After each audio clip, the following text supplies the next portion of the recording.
네, 여기는 어디쯤이지? 칠서.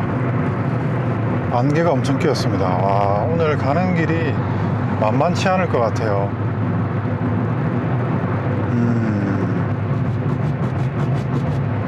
아, 벌써 졸립다.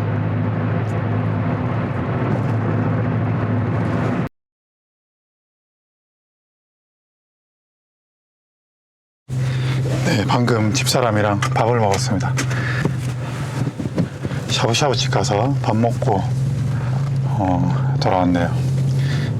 와이프는 저희 이사할 집, 지금 인테리어 공사를 하고 있는데 거기 가본다고 갔고, 뭐 이사는 여기 저는 이 동네가 좋아서 여기 같은 동네로 이사 갑니다. 방이 현재 저희 집이 3개인데 3개짜리 집인데 이제 방이 하나가 좀 더 필요한 것 같아서 방 4개짜리 집으로 이사 가고, 아이고야, 오늘 애들이 계약을 했죠. 그래서 애들이 길거리에 많이 돌아다니네요. 원래 오늘 제가 원래 일을 해야 되는데 저도 사람인데 매일 일하기 싫거든요. 그래서 오늘 시간을 비우고, 원래 오늘 그러니까 뭐 어저께라고 해야 되나? 밤 12시 30분에 새벽 00시 30분에 인제 서킷을 다 챙겨서 출발을 했습니다. 이거 그냥 하루 마음 먹고 시간 냈을 때 트랙이나 한번 타고 와야 되겠다. 그래서 12시 30분에 다 챙겨가지고 헬멧 뭐 이런 거 다 챙겨가지고 출발했죠. 그래서 잘 갔습니다. 갔다가 제가 예전에 이제 아반떼 쿠페를 가지고 인제 트랙을 한번 가본 적이 있는데 새벽 2시에도 출발하니까 도착하니까 8시더라고요. 6시간 걸리더라고요. 새벽에 안개도 많이 끼고 그쪽 지역상. 그래서 빨리 갈래야 갈 수도 없고, 또 6시간을 새벽에 운전하려면 사람이 몽롱해져 가지고 뭐 빨리 못 갑니다. 그냥 몽롱하게 라디오 음악이나 들으면서 또 졸음과의 싸움을 해야 되기 때문에, 그렇게 아무튼 그런 학습 효과가 있어서 자려고 누웠었거든요. 좀 더 일찍 일어나서 가야 되겠구나.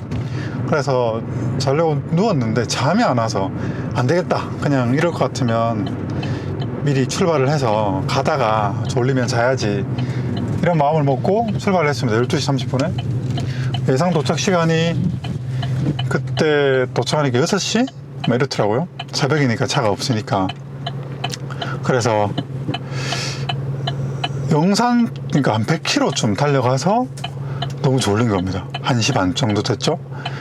그래서 영산휴게소 상행 휴게소에 들렀어요. 화물차 옆에 주차를 하고 한숨 자야지 하고 잠을 자고 일어나니까 2시간을 잔 거죠.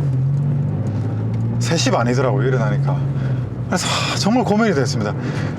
그 3시 반부터 진짜 쉬지 않고 가야 8시, 7시 반 이렇게 도착하는데, 4시간을 풀로 400km를 운전을 하려고 하니 새벽에 졸립기도 하고 자신이 없길래 다시 집으로 돌아왔습니다. 집에 돌아오니까 4시 반이더라고요.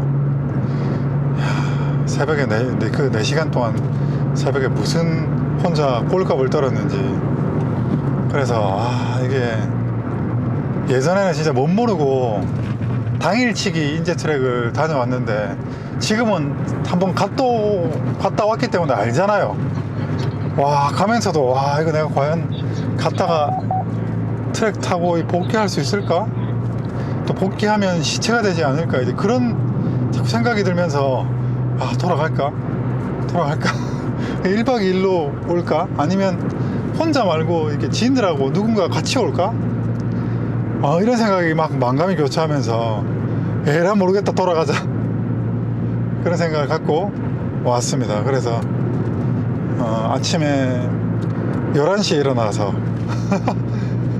11시에 일어나서 운동 갔다가 와이프랑 밥 먹고,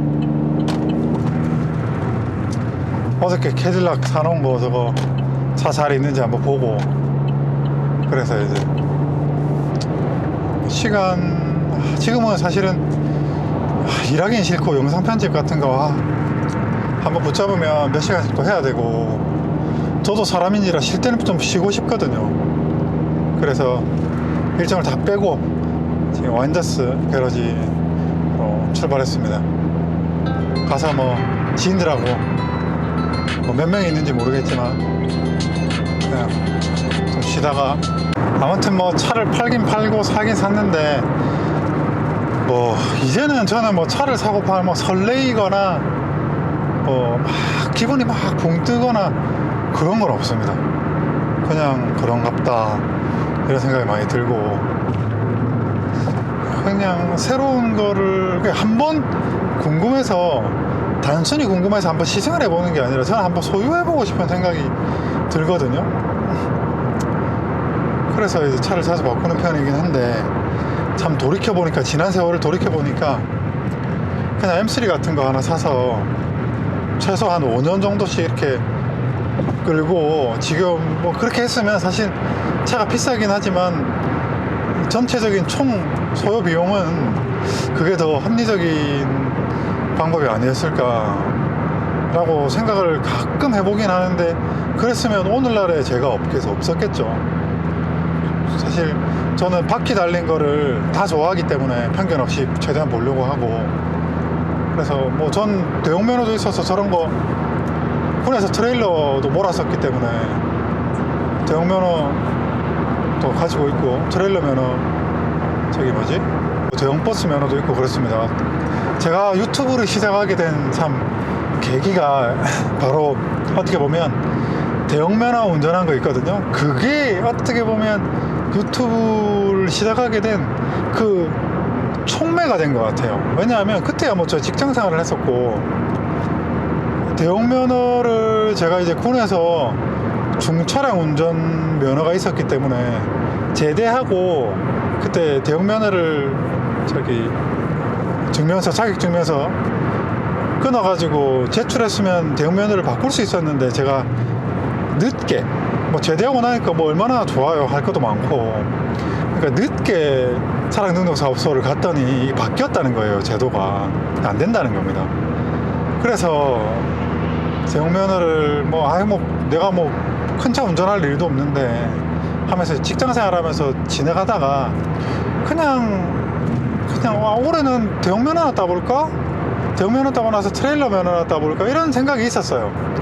그래서 이제 버스 면허를 시험을 쳤더니, 와, 이거 한 번에 붙을 수가 없다. 그래서 두 번째도 광속 탈락하고, 진입하면서 1번 코스에서 바로 광속 탈락을 했죠. 그래서 와, 이거 안 되겠다. 내가 어떤 부분에서 잘못을 하고 어떤 부분을 수정 보완을 해야 될지 캠으로 찍어가지고 공부를 해야 되겠다. 이런 생각으로 이제 캠을 달아가지고 시험을 쳤는데, 바로 합격을 한 거죠. 운이 좋았죠, 사실. 그 영상이 굉장히, 뭐 그러고 나서 영상을 올려가지고, 왜냐하면 이 영상은 뭐 영상이 좀 부끄럽긴 하지만 대형면허를 시험을 치는 분들한테는 도움이 되겠다. 제가 그걸 느꼈었거든요. 이거 뭐 완전히 차가 이런 승용차가 아니니까요. 완전 너무 생소한 거예요, 차 앉으니까. 그래서 사이드미러 보이는 부분이 어떻게 보이고 코스는 어떻게 타는 게 현장감이 좀 느껴지는 부분이 있으니까 올렸는데, 그게 엄청나게 많이 보셨어요. 그래서 아무것도 안 하고 그 영상 하나 달랑 올렸는데 구독자가 350명인가? 생겼더라고요. 그래서 뭐 그런갑다 하고 이제 직장 생활을 하다가, 이제 제가 직장 생활을 이제 이 일을 하리라 마음먹고 그만두고 나오면서, 유튜브 채널이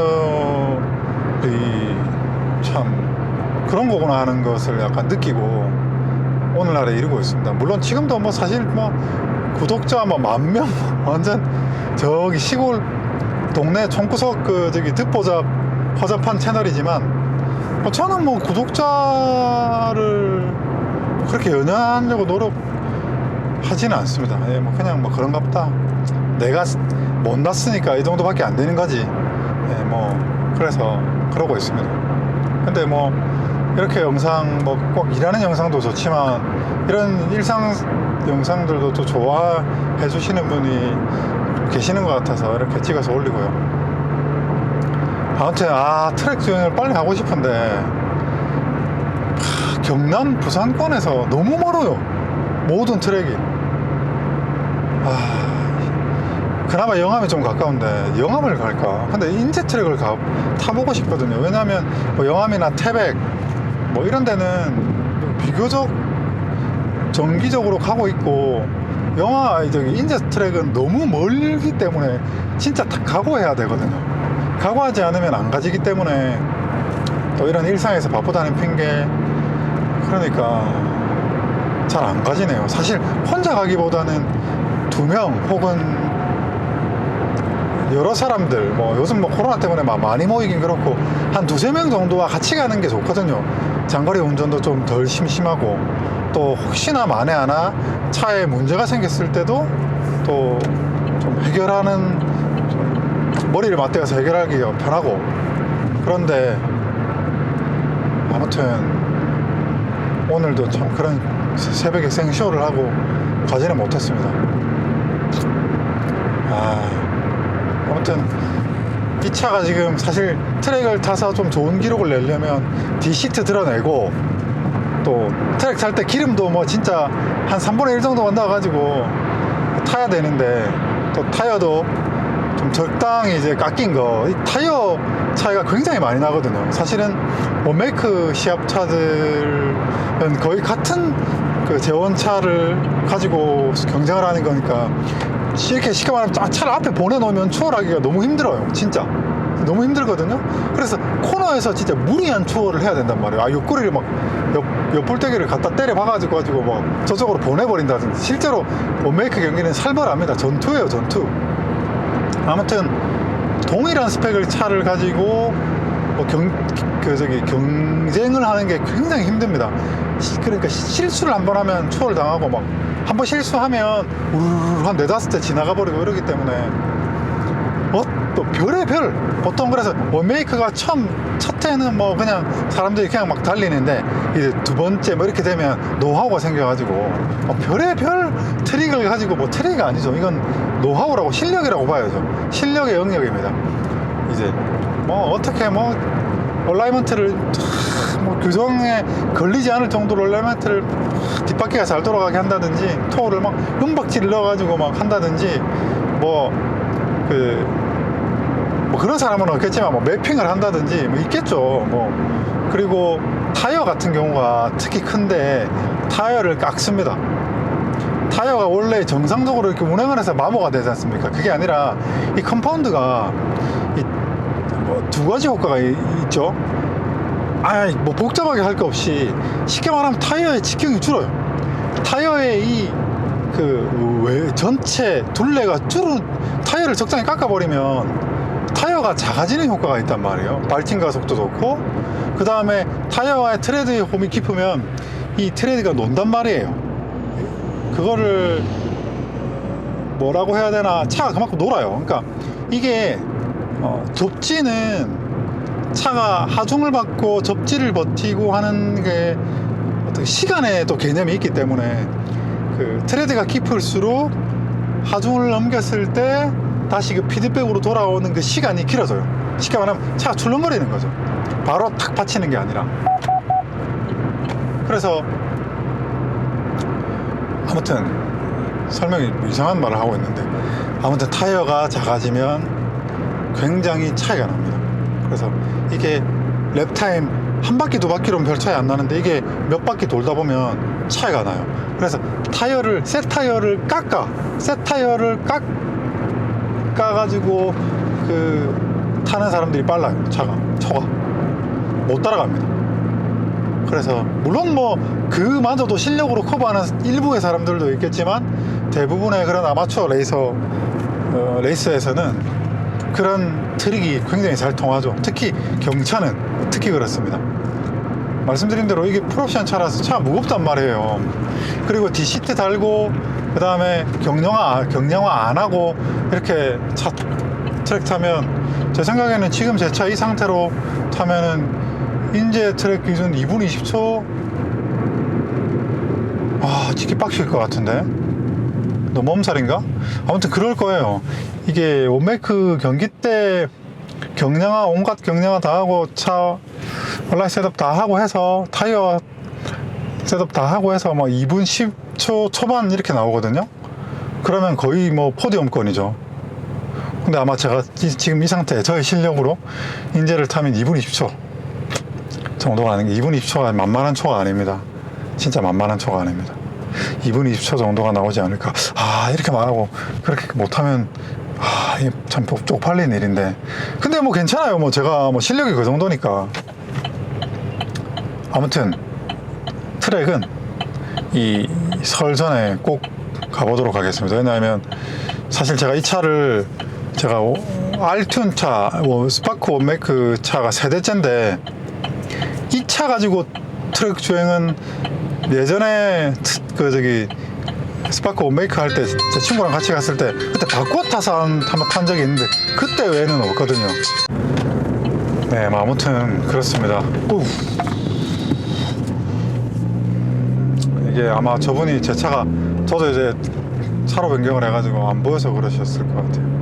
아무튼 뭐 서로 조심하는 게 좋죠. 그래서 이렇게 항상 예측 가능성, 사실 이번에는 제가 좀 잘못이 더 많은 것 같아요. 제가 갑자기 차로 변경을 했으니까. 물론 뭐 차로 변경하는 분도 조심해야 되겠지만,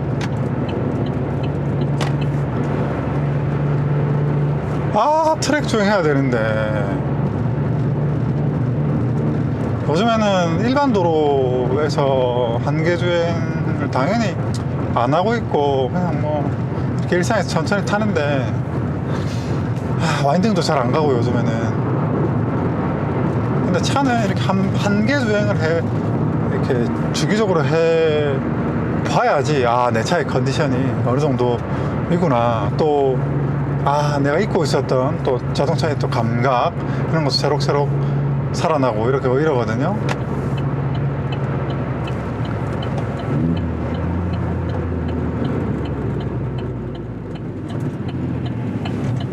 네, 다 온 것 같다.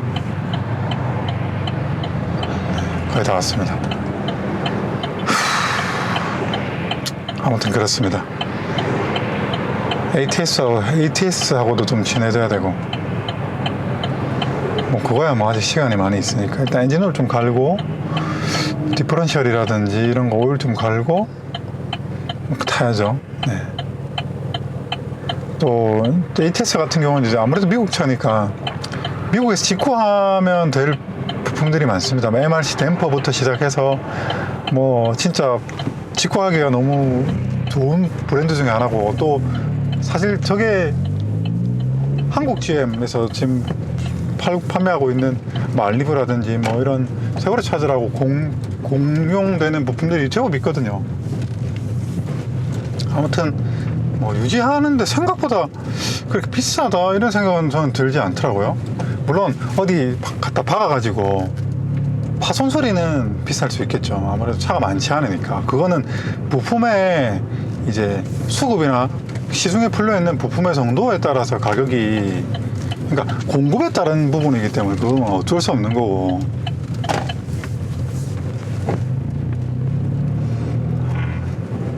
다 왔습니다. 또 이놈의 또 멍멍이 오늘은 있을라나?